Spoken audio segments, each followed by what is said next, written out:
لوگ جو ہیں وہ اس میں کام کرنے لگے. تو آپ نے کوشش یہ کی کہ جتنے بھی زیادہ سے زیادہ احمدی مل سکے، بڑی بڑی دور سے احمدی آ کر وہاں پر پھر کام کرنے لگے. لیکن پھر بھی جو ہے وہ یہ ہوا کہ کیونکہ کمپنی کا کام زیادہ تھا اور اتنی احمدی مل نہیں سکتے تھے، تو کچھ غیر احمدیوں کو بھی پھر شامل کیا. تو بڑا عرصہ چلتی رہی فیکٹری، اور اس میں احمدیوں نے بہت، آج بھی یہاں جرمنی میں بہت سے احمدی موجود ہیں جنہوں نے وہاں پر کام کیا ہوا ہے. اور ان میں ایک ہمارے ملک طاہر صاحب ہیں، اور انہوں نے بھی وہاں پر کام کیا. یہ بعد میں ہمارے ہم ریجن کے جو ہے امیر بھی بنے تھے یہاں. تو اس طرح دیکھیں جنہوں نے وہاں کام کیا تھا احمدیت کے لیے، یا احمدی کے لیے احمدیوں کو انہوں نے رکھا، تو یہ بڑی بابرکت باتیں ہیں کہ جو کہ ہر ایک نہیں کر سکتا، کہ خاص طور پر احمدیوں کی ملازمت ہے. اس کے بعد پھر یہ فیکٹری جو ہے ابھی کوئی چند سال ہوئے جلا دی گئی، کہ جھوٹے مقدمہ بنا کر کے اس میں انہوں نے جو ہے وہ قرآنی آیات جلائی ہیں، جبکہ کوئی تعلق نہیں، کیونکہ حضرت منیر احمد صاحب وفات پا چکے تھے.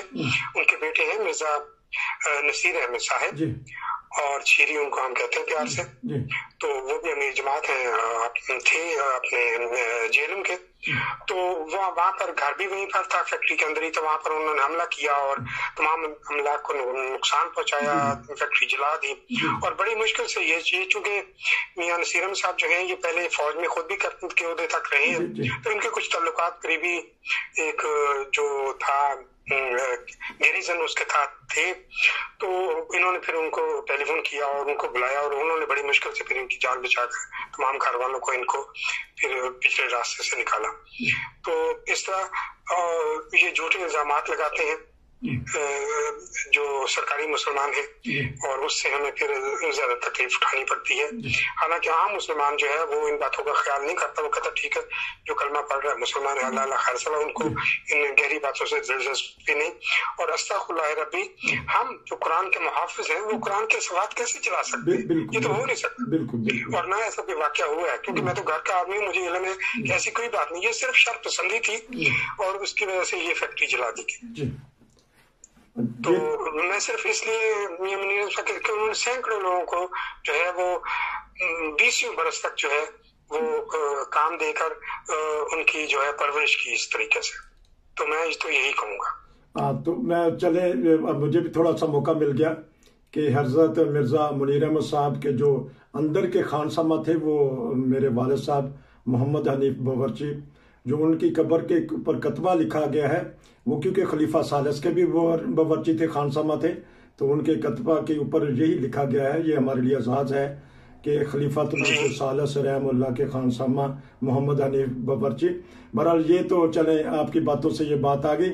ہاں جی، یہ آپ نے دو بیٹوں، باتوں سے باتیں نکلتی ہیں. ہاں جی، تو دو بیٹوں کا آپ نے ذکر خیر کر دیا، اور ایک تو جو آپ نے ایک پروگرام میں بتایا تھا کہ ایک پوتی ایسی خوش نصیب ہیں جو وقت کے امام مہدی مسیح موعود علیہ الصلوۃ والسلام کی بابرکت آنکھیں، بابرکت نظریں بھی ان کے اوپر پڑی ہیں، کہ حضرت مرزا بشیر احمد صاحب رضی اللہ تعالیٰ عنہ کی وہ بیٹی، کیا نام تھا آپ نے بتایا ان کا؟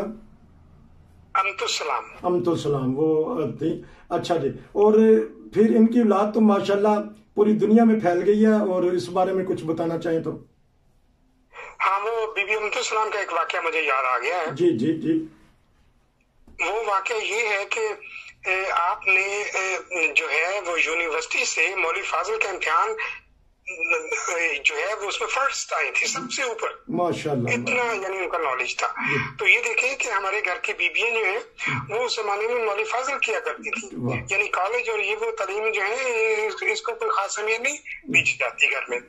تو اس لیے جب میری منجلی سسٹر جو ہیں ان کا نام ہے زبیدہ رشید، ان کا نام ہے، اور بعد میں ان کی جو ہے فرینکفرٹ میں شادی ہوئی اور محبوب احمد نسیم صاحب سے، تو ان کا نام پھر زبیدہ نسیم پڑ گیا. ہم پیار سے ان کو بیدی کہتے ہیں، گھر میں بھی، خاندان میں بھی، خاندان مسلموں میں بیدی کہا جاتا ہے.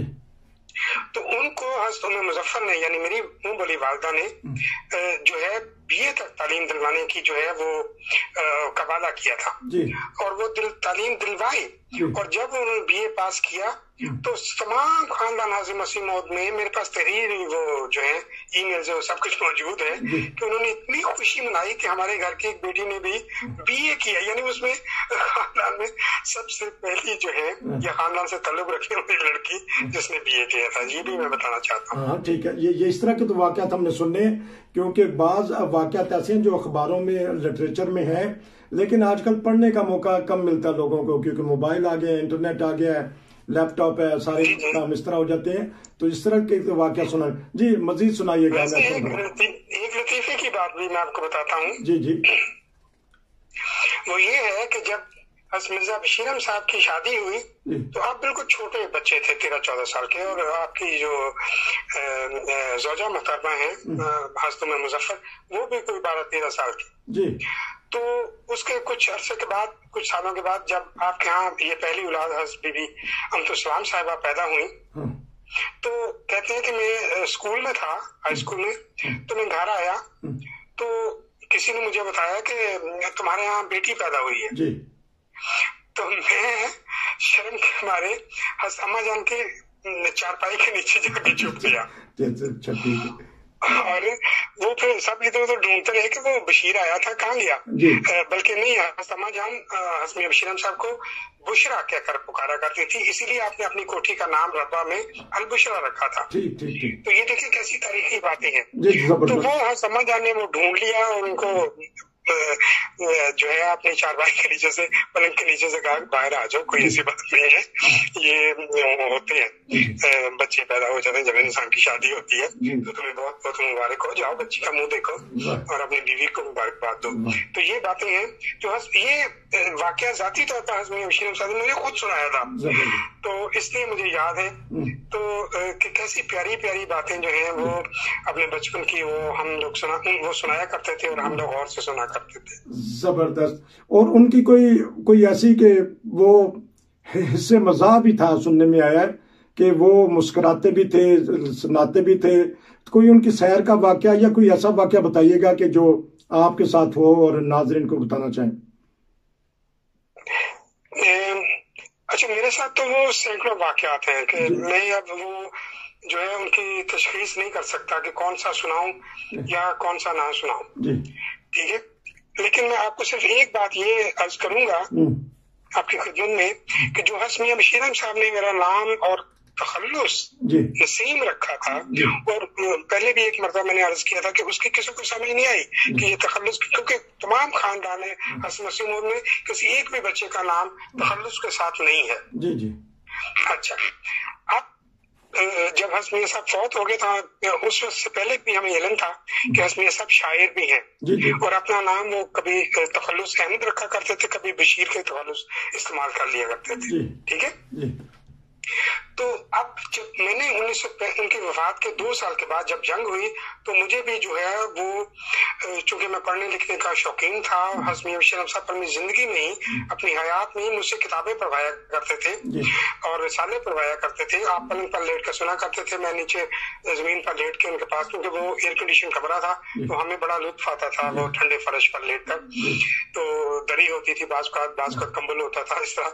تو وہ مجھ سے سنا کرتے تھے. یعنی اس وقت میں ابھی 7-8 سال کا بچہ تھا، لیکن میری اردو اتنی اچھی تھی کہ حضرت میاں صاحب کو بہت پسند تھی. ہاں، کہیں جو ہے کسی کوئی مشکل لفظ آ جاتا تھا، میں غلط پڑھتا تھا تو وہ اس کی تصحیح کر دیتے تھے. کتنی بڑی بات ہے کہ کس طرح وہ میری تعلیم و تربیت کر رہے تھے. تو اس لیے مجھے یاد ہے کہ ان کو نسیم حجازی صاحب کے بہت سے ناول بہت پسند تھے، کیونکہ وہ اسلامی ناول تھے اور اس میں کوئی ایسی بری بات نہیں تھی. وہ مجھے پڑھنے کے لیے دیتے تھے اور میں پڑھ کے ان کو سنایا بھی کرتا تھا. پھر لاہور رسالہ تھا، ہفتہ وار وہ آتا تھا، وہ بھی پڑھ کر اس میں مجھے بچوں کا صفحہ پڑھنے کی اجازت تھی، وہ میں پڑھتا تھا. پھر تشہیر الاذان بھی گھر میں آتا تھا، وہ بھی مجھے پڑھنے کے لیے دیتے تھے. ہاں، ایک بات سے منع کرتے تھے کہ یہ بچوں کی دنیا اور یہ ادھر ادھر کے جو رسالے ہیں اس میں جو ہے جنوں بھوتوں اور پریوں اور شہزادوں کی باتیں سب افسانے ہیں، یہ نہ پڑا کرو بس اس بات یہ. ہاں ان کا ایک پرائیویٹ ریڈیو جو ان کے کمرے میں تھا, پورے گھر میں ایک ہی ریڈیو تھا, وہ بھی مجھے سننے کی اجازت. دیکھیے میں 7-8 سال کے بچے کی بات کر رہا ہوں, کوئی جوان جہان کی نہیں. تو اس لیے جتنی انہوں نے شفقت مجھ پر کی ہے, شاید میں سمجھتا ہوں کہ اپنے بچوں سے بھی زیادہ مجھ پر شفقت کی ہے. پھر اس سے بھی بڑی شفقت کی ایک اور بات بتاتا ہوں, وہ یہ ہے کہ اگر ان کا کوئی نواسا یا پوتا دائیں طرف بیٹھتا پلنگ پر, تو میں ان کے بائیں طرف ہوتا, یا میں وہ اگر بائیں طرف بیٹھ جاتا تو میں مطلب کوئی تخصیص تھی نہیں گھر میں. اس سے زیادہ پیار کوئی انسان نہیں دے سکتا. یہ تربیت جو ہے حضرت مسیح موعود کی نے اپنے اور حضرت اماں جان نے اپنے بچوں کی ہے کہ وہ ہر احمدی کو اپنا بھائی اور جو ہے اپنا ہی بندہ سمجھتے ہیں. اس سے مجھے ایک چھوٹی سی بات ایک اور یاد آ گئی, اگر آپ اجازت 1 منٹ کی بات ہے. بالکل 96 میں میری والدہ بیمار ہو گئی. وہ پہلے یہاں جرمنی میں رہتی تھی, تو وہ اس سے 1-2 سال پہلے واپس چلی گئی تھی. تو وہاں جا کر وہ بیمار ہوئی, ہارٹ کی ان کا پرابلم ہو گئی, ایک کے بعد دوسرا جو پردہ بند ہونا شروع ہوا. تو انہوں نے مجھے فون کیا کہ بیٹا میں نے تمہیں کبھی کچھ نہیں کہا, اور لیکن اگر تم نے مجھے زندہ دیکھنا ہے تو آپ آ جاؤ, میں بھی تمہیں دیکھنا چاہتی ہوں. تو میں اس اگلے دن یونیورسٹی بک کروا کر چلا گیا, اور 2-3 دن پھر ان کی خوشی ہمارے ہاتھوں میں وفات ہو گئی. تو اس کے بعد میں تمام خاندان میں ملنے گیا, کیونکہ وہ تمام خاندان بھی آیا ہوا تھا. حضرت بی بی ام متین صاحبہ بھی تشریف لائی ہوئی تھی, جو کہ حضرت خلیفۃ المسیح ثانی کی جو ہے وہ ہے زوجہ. تو اس طرح بہت سے لوگ آئے ہوئے تھے خاندان کے. تو میں گیا سب کا شکریہ ادا کرنے کے لیے بعد میں. تو حضرت حنیفہ صاحب کے گھر میں جب گیا تو وہاں پر میں حضرت حنیفہ صاحب کو اس کو بخار تھا. وہ کہنے لگے آؤ بیٹا دیکھو یہ مجھے بخار آیا ہوا ہے, تو اندر یہاں دیکھو میرا کتنا بخار. میں نے چیک کر کے کیا, بتایا انہیں. تو اتنی دیر میں وہ جو ہے میر داؤد احمد صاحب کی بیوی آ گئی. کیونکہ درمیان میں جو مکان ہے ان کے درمیان میں چھوٹے چھوٹے دروازے بھی ہیں تاکہ ایک دوسرے کے گھر آ جا سکے. تو وہ آ کے کہنے لگی تم زمین پہ بیٹھے ہوئے, کسی کو کہا کہ کرسی لاؤ ادھر. تو مجھے کہا کہ اس کرسی, میں کہا جی میں میاں صاحب کے پاس بیٹھا ہوں نیچے, وہ نیچے لیٹے ہوئے. کہنے لگے تم کرسی پر بیٹھو. تو مجھے کرسی پر بٹھا کے اچھا آپ سناؤ اپنے جرمنی کو کہ حال چال یہ وہ اور یوں, اور پھر وہ یعنی اس طرح باتیں ہوتی رہی. تو میں نے میاں حنیفہ صاحب سے کہا کہ میاں صاحب آپ اتنی شفقت فرما رہے ہیں, میں تو خاندان کا ایک معمولی سا کیا اس کو کہتے ہیں غلام. تو وہ کہنے نہیں, تمام جماعت احمدیہ کے بچے ہمارے بچے ہیں. دیکھیں کتنی بڑی بات ہے. یعنی کہ میں گھر میں ایک پالے ہوئے بچے کی بجائے وہ کہتے ہیں تمام خاندان کے بچے ہمارے بچے ہیں, یعنی تمام جماعت احمدیہ کے بچے ہمارے بچے ہیں. ایسی باتیں جو ہے اس خاندان سے ہم سیکھتے ہیں. تو اس کے بعد جو ہے ان کے لیے دعا خود بخود ہی نکلتی ہے, ہاں کوئی بھی ہو. جی اچھا, تو آخر پہ ایک واقعہ بتا دیجیے گا اگر کوئی ذہن میں ہے تو. کبھی آپ کو یہ سعادت ملی ہے کہ آپ نے کبھی وضو کروایا ہے حضرت مرزا بشیر احمد صاحب کا, یا جائے نماز کا انتظام کیا ہے, یہ بتا دیجیے گا. بالکل. چونکہ میں نے بتایا تھا کہ جب ہم صدر انجمن کے کوارٹر میں رہتے تھے تو میں نماز پر جایا کرتا تھا. جب ہم کوٹھی البشرا درس الغربی میں چلے گئے تو وہاں سے بھی ہم باجماعت نماز کے لیے میاں صاحب کے ہمراہ جایا کرتے تھے. ٹھیک ہے. تو جب میاں صاحب زیادہ بیمار ہو گئے تو اس کے بعد پھر بعض اوقات وہ جو ہے ہاتھ دھونے کے لیے وہ ساتھ میں ان کے کمرے کے ساتھ جو غسل خانہ تھا, ٹوائلٹ علیحدہ تھا, تو غسل خانے میں بھی نہیں جا سکتے تھے اپنی بیماری, بعض اوقات ہمیشہ نہیں.